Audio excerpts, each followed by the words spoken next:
It's your guy who was never lying, sometimes defiant, TPWAY the giant. Man, I need y'all to do me this favor and smash that like button now, man. And if you are a New York Giant fan / soldier like I am, first of all, giant salute to you.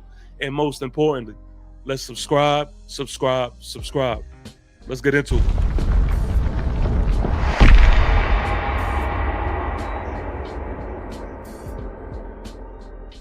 Man, I'm gonna keep it really real with y'all, man. I can't act like I don't see what I see. I can't act like I don't hear what I hear. I can't act like I don't feel what I feel, man. Y'all know how I feel about this whole what we're gonna do in the first round, having the third pick. I've said everything I could really say about it, man.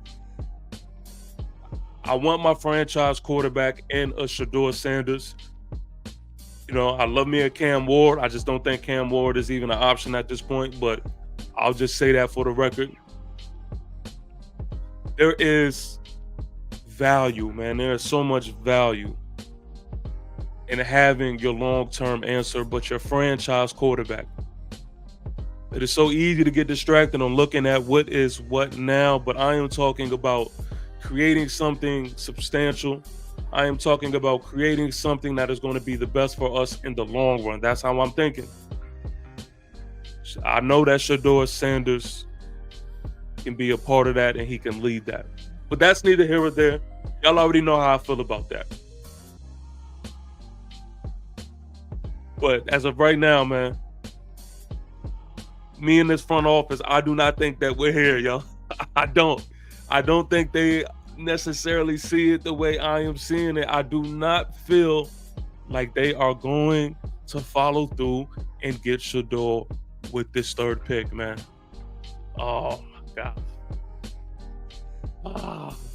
And hopefully it is just Joe Schoen doing one impressive smoking mirror job. Hopefully that is that. But I don't feel it, man. I'm gonna keep it real with you. I just don't feel it. Now I told y'all, man. We went through Coach Dable, what he had to say at the annual league meeting, and I told y'all I wasn't really fully interested in even seeing what he had to say, man, because I knew what it was going to be. It was going to be Coach Dable dancing around every question, every real question. You was going to see the stuttering and him doing what he normally does. Hey, I appreciate the question, but yeah, that whole bit. And it was good for that, for me personally. It was good for that. It was good just to see him, be asked these questions and him to kind of be under that pressure and a fire up under his ass. It was a good watch for that aspect. But I didn't really get too many nuggets per se out of that. So what I did was I took it a step further, man, and I went to the day before and I said, yo, let me see what Joe Schoen had to say at the annual league meeting. And man, some things were said, man.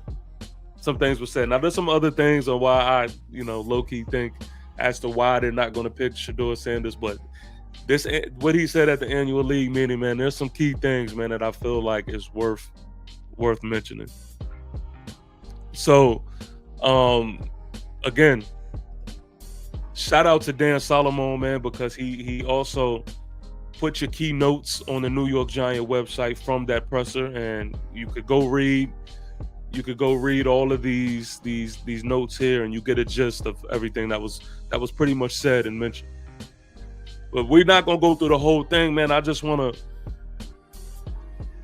point out the things that really stuck out to me, man, and that really makes me feel uneasy about this whole thing. So we'll start here, man. We'll start with this first one. This first one says, Schoen likes going into the draft being ready to play a game. He feels they have accomplished that in free agency, including the signings of quarterbacks Russell Wilson and Jameis Winston. I'm excited about the way the room looks right now. I repeat, he says, I'm excited about the way the room looks right now. Now, it is easy.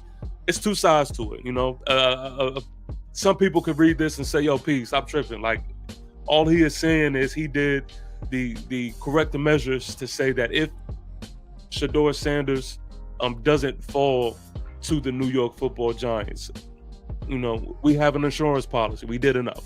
That's one side of the coin that you could get from this. But there's the other side of the coin that says, yo, maybe Joe Shane feels like we're good. We good. We did all that we needed to do this year in the offseason for our quarterback room. I maybe he is saying, look, I am comfortable. I'm gonna quote him. I am excited about the way the room looks right now. I am comfortable with a Russell Wilson, Jameis Winston, and Tommy DeVito. I'm good with that. So that's just one thing, man. That's just one thing. Yeah, let me see if I can scan here and go to what's next. Because again, I don't want to read every single thing. Blase, blah, blah, blah, blah, blah, blah, blah, blah. All right, here's one. Here's one right here. On the quarterback impact on the draft, Joe Shane says, we can go any which direction. They feel like they are not forced into a corner at number 3. Man, expectation is a beast, man. Expectation is a beast. And what I read here is maybe Joe Shane is hinting to the public, to the fans, and saying, like, listen, man, I hear what y'all talking about at this number 3 pick, and y'all feel like we just have to go quarterback, but let me just let y'all know, we're not gonna corner ourselves into getting a quarterback at number 3 when there are other options that we see fit. And that's how I feel like this whole vibe of this presser was, man. Why?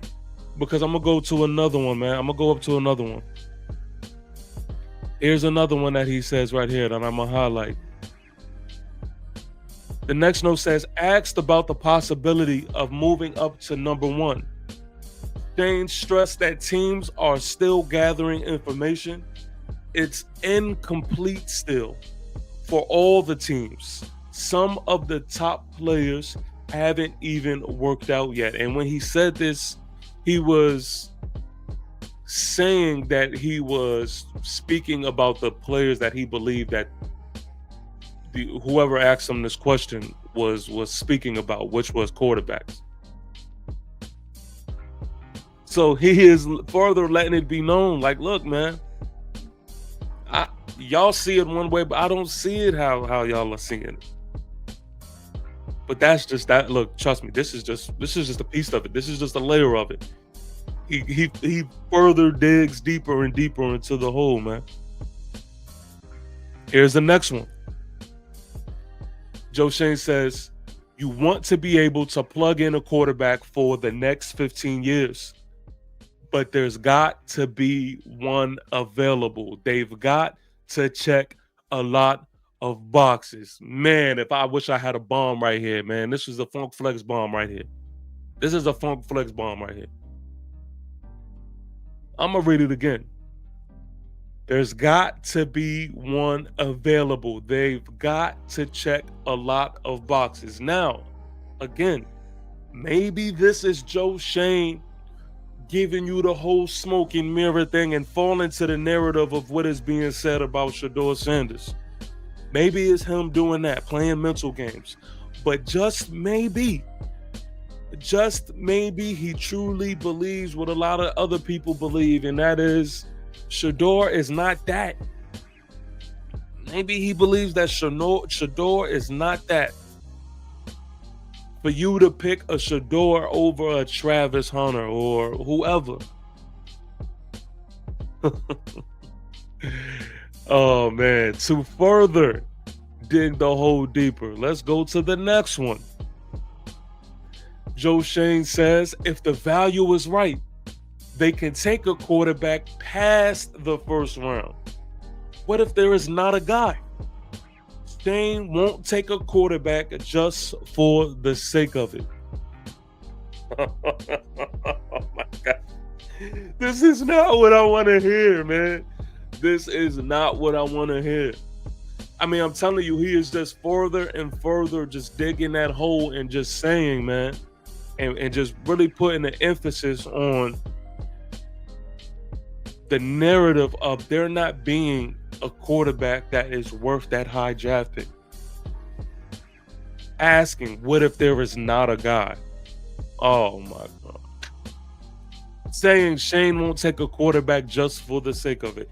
Just implying that I'm not going to just take Shador Sanders just because it's Shador Sanders, or y'all feel like he is just some guy that I just don't see him to be.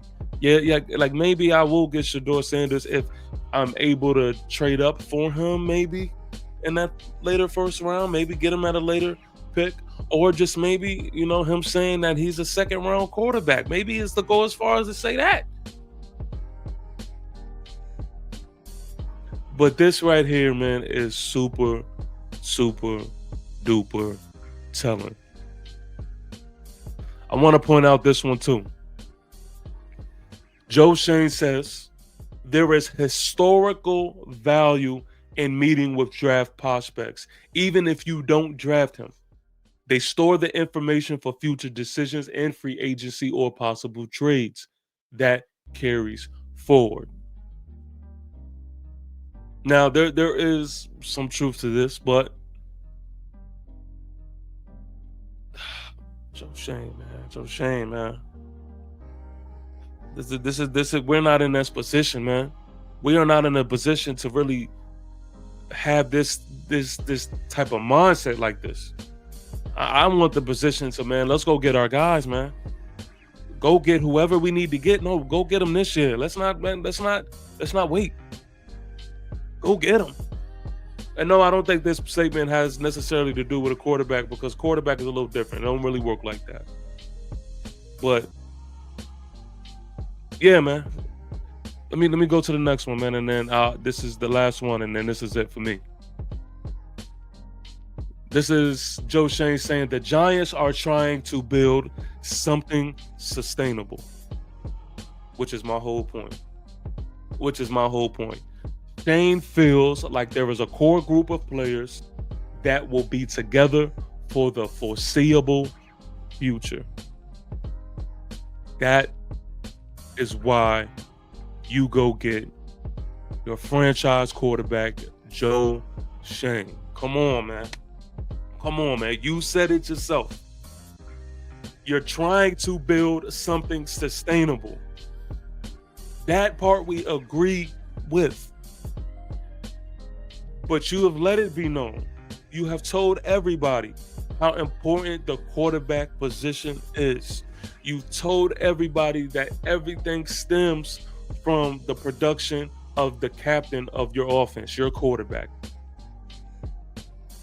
How much more sustainable is that? Go get our guy, man, Joe. Go get our guy. Don't overthink this thing, man. You only get one shot. If not, it's your chance to go. One opportunity. One chance in a lifetime, Joe Shane, man. Make this happen. Now, that is just maybe me being anxious. Maybe me just, reading into these things too deep, man. Maybe Joe Shane is really doing a hell of a job, man, just giving y'all the smoke screen situation, man. Maybe that is really a thing. We know Joe Shane to kind of have that approach. And, no team is really going to let you know, how they're going to approach the draft. They're not going to let you know the formula to the Krabby Patties. So there's still hope. But I will just honestly say, man, I'm just not feeling confident, man. I'm not feeling good about this, man. I'm not. And then to throw a cherry on top, you got the whole number situation. Russell Wilson is number 3, which means Deonte Banks is no longer number 3. And out of all numbers, what number does Deonte Banks grab? 2. And we've seen Shedeur Sanders. Shedeur Sanders, that number 2 is part of his brand. He even speaks in third person. He refers to himself as 2. He got the ice chain. What is it? It's 2. And his logo, what the number is 2. So that may, and you know, there's another side to it as well. You know, it's not set in stone. Maybe Deonte Banks is being just a smart man. He's being a businessman. Look, if you want 2, you're gonna have to pay that 2 money. Maybe. But all I'm saying is, man, certain things is just, it's not adding up the way I wanted to add up. That's all I'm gonna say. But that is that on that, man. Thank y'all for tuning in. Thank y'all for rocking with me. Giant salute to each and every one of you, man. Again, we are doing an absolute great job, man, at just the engagement, and I appreciate y'all for that. Shout out to y'all that is doing a great job of just liking the videos, man. That does wonders for things that I have going on here. So please continue to keep up with that, man, liking these videos. And yeah, let's bring these subscribers in. We are still on the road to 1,000 subscribers, and yeah, it's time to start, you know, heating things up, man, as this thing goes forward.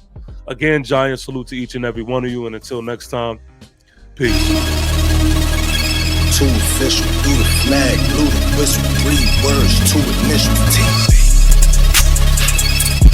AKA lion, AKA tiger, how we swinging 9, walking through the fire, certified pioneer. Yeah.